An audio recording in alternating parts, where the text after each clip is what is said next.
벨로스터 N 리뷰 회사 차로서 2000km 몰아본 후기. 경영지원팀에서 일하는 사람들은 무척이나 고리타분합니다. 세상을 살아갈 때 늘 정석을 따라야 한다고 여기죠. 그들은 발목을 돕는 까만 양말을 좋아합니다. 교장 선생님이 입을 법한 웃옷을 걸친 채 자기네가 단정하다고 믿습니다.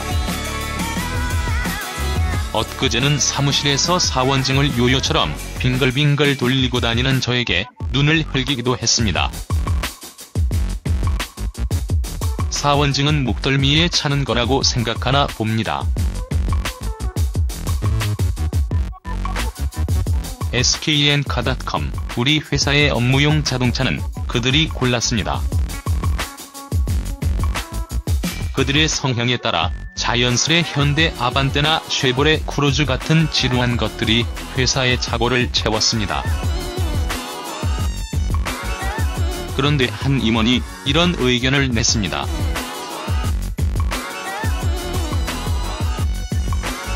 우리도 자동차 회사인데 회사 차로 좀 특별한 걸 사보자고. 그는 포르쉐 718 박스터를 탑니다.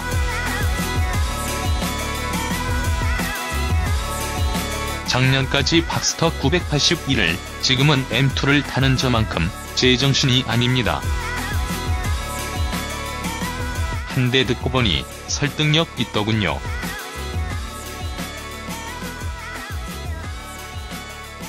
다행히 우리 사장님도 저처럼 생각했나 봅니다. 특별한 업무용 차들이기 프로젝트는 그렇게 발의되고 실행되었습니다. 그렇다면 현 시점에서 가장 특별한 차는 무엇일까? 거꾸로 접근해보니 경영지원팀이 가장 싫어할 만한 차를 고르면 될 일이었습니다. 이윽고 우리 제정신 아닌 임원과 나는 현대 벨로스터 N을 회사 차로 들여 경영지원팀을 골탕 먹이자는 결론을 냈습니다. 현대 N 브랜드의 신호탄 같은 모델. 시장에서의 평가가 무척 좋은 모델. 결정적으로 현대차이기 때문에 회사 차로서 운용에 대한 부담도 적을 듯했습니다. 제가 경영지원팀을 이렇게나 많이 배려합니다. 결국 올해 6월 15일에 계약, 8월 28일에 차가 나왔습니다. 출고로부터 지금까지 보름 남짓 탔습니다.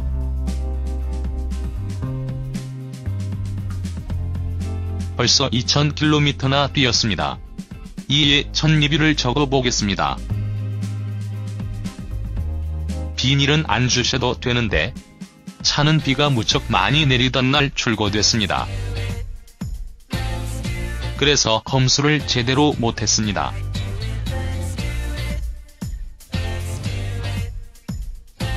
계기판에 적힌 누적 주행거리는 30km 정도.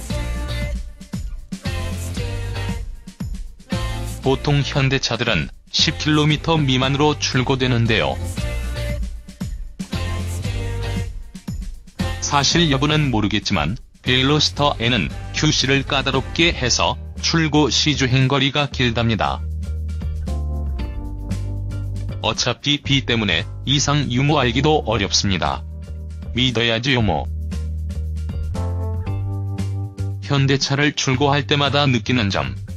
얘네는 유독 신차에 비닐이 많습니다. 새 차를 산 건지 아니면 비닐을 샀는데 새 차가 딸려온 건지 헷갈립니다.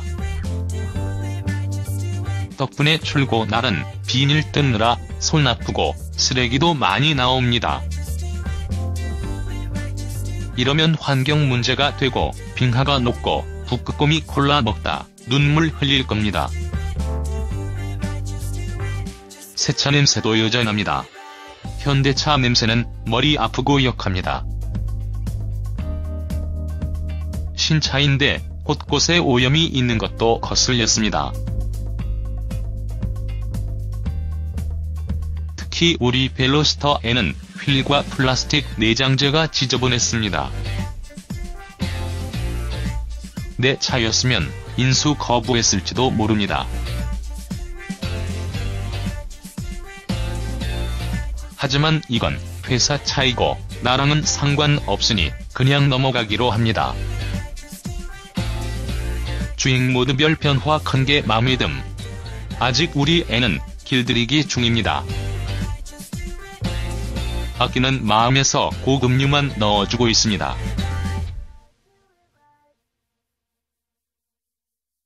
웬만하면 엔진을 4000rpm 넘게 안 돌리고 있죠.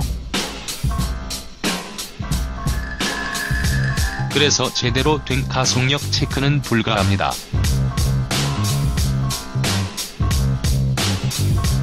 하지만 운동성, 그러니까 선회 능력은 충분히 파악했습니다.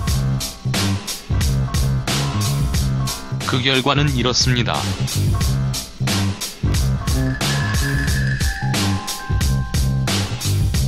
벨로스터에는 무겁되 작은 조약돌을 타고 다니는 느낌입니다. 일단 차를 움직이면 실제보다 500kg은 묵직한 느낌입니다. 액셀러레이터 페달 초반 입력에 따른 스로틀 보디의 반응이 느려 출발도 무겁습니다. 하지만 선회를 시작하면 마치 일시적으로 차체가 쪼그라드는 것처럼 민첩하고 경쾌하게 돕니다. 직진할 땐 차체가 2톤이었다가 선회할 때는 1톤이 되는 기분입니다. 쇼턴이 많은 와인딩에서는 그 어떤 차가 덤벼도 이길 만합니다. 차의 기울어짐을 억제하는 전자제어식 서스펜션과 끈적한 피렐리 피제로 타이어 덕분일 것입니다. 무엇보다 일단 코너에 머리를 넣은 다음에는 가속 페달을 마구 밟아도 됩니다. 앞쪽 디퍼렌셜에 LSD가 있어서 코너 안쪽을 향해 노즐을 말기 때문입니다. 심묘한 움직임입니다.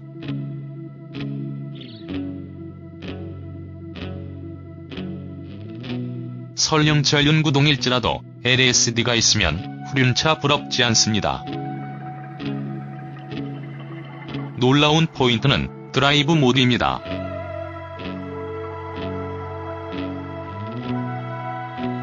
그동안 현대차는 주행 모드에 따른 차의 변화가 거의 없었습니다. 포르쉐나 BMW와 대조적이었지요. N은 다릅니다. 주행 모드에 따라 성격이 극명하게 바뀝니다. 특히 댐퍼와 배기 사운드가 크게 변합니다.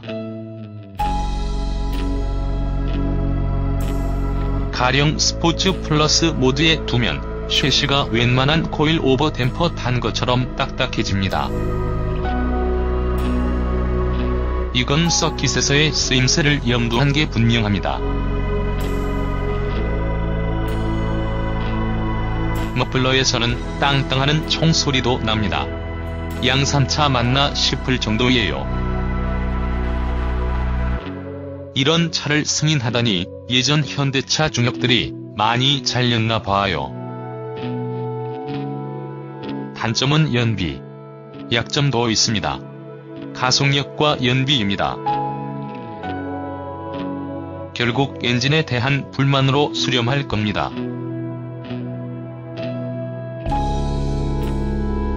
(275마력짜리) 소형차치고는 가속이 그리 빠르지 않습니다.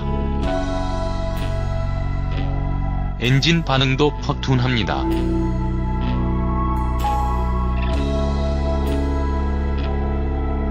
고급 휘발유 넣었는데도 조금 더 잘 나갔으면 좋겠다는 생각이 듭니다. 어제는 아반떼 스포츠와 함께 달렸는데요.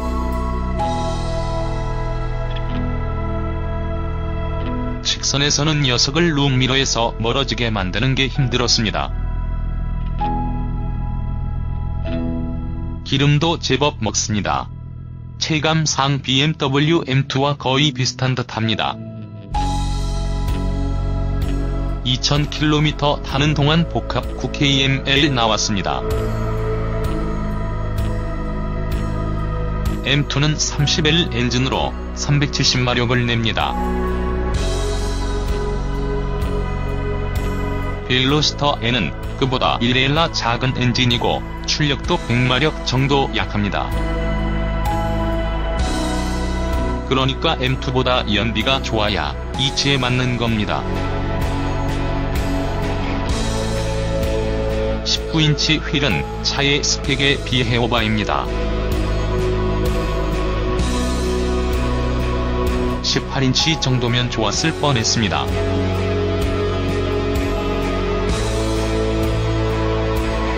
이미 벨로스터 N 오너들은 인치 다운을 행하기도 했습니다. 우리 회사 차도 휠 사이즈를 줄여볼까요? 그 고민을 하는 찰나에 제 뒷자리 앉는 놈 군잘로 이 오른쪽 뒷바퀴를 시원하게 긁어먹고 왔습니다. 일단 사진처럼 임시로 수리해두었지만 영 거슬리는 게 사실입니다. 다음 주에는 휠 긁은 그놈을 데리고 강원도 구비길을 다녀올 예정입니다. 그놈이 토할 때까지 달려볼 터입니다.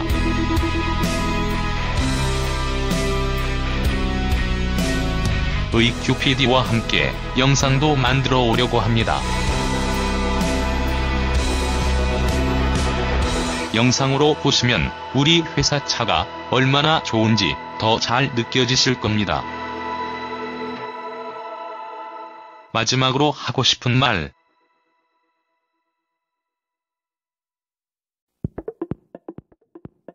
당신이 스포츠 드라이빙을 좋아하되 경영지원팀 소속이 아니라면 잘 들으세요. 당장 3천만 원을 내고 벨로스터 N을 사십시오. 벨 N이 정답입니다. 2000km 타본 사람이자 현재 M의 오너로서 단언합니다. 벨로스터 N을 선택한다면 당신의 삶이 예전보다 한결 즐거워질 것입니다.